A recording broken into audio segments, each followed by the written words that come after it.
Ketiga, merupakan analisis tentang putusan Mahkamah Konstitusi nomor 150 tahun 2020.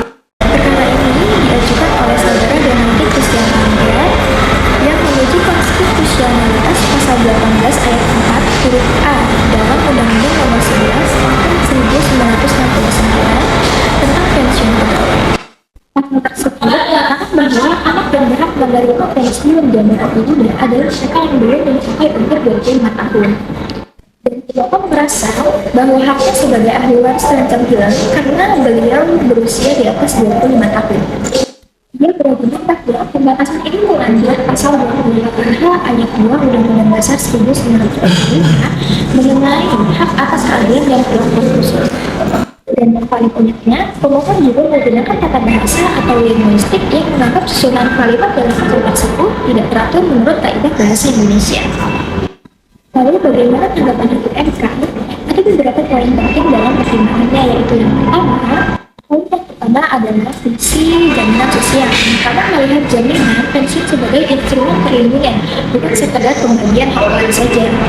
Dan yang kedua adalah tertib administrasi, yang menekankan bahwa keadilan diwujudkan melalui prosedur yang teratur dalam pembayaran pensiun. Lalu yang ketiga ada faktor usia dalam kriteria.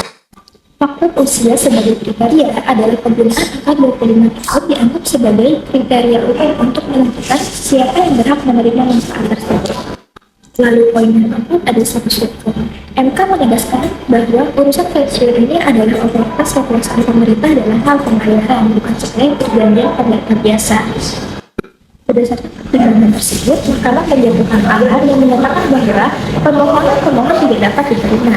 Mengapa demikian? Karena yang pertama, ada open legal policy. MK menilai pembatasan usia 25 tahun adalah kebijakan hukum terbuka atau pilihan dari pembentuk undang-undang yang tidak bisa dibatalkan begitu saja.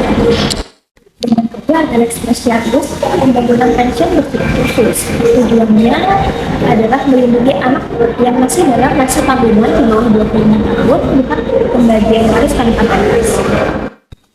Lalu yang ketiga ada personalitas lemah. Pemohon gagal membuktikan kerugian konstitusionalitasnya karena secara hukum seseorang di atas 25 tahun dianggap sudah mandiri dalam sistem jaminan pensiun.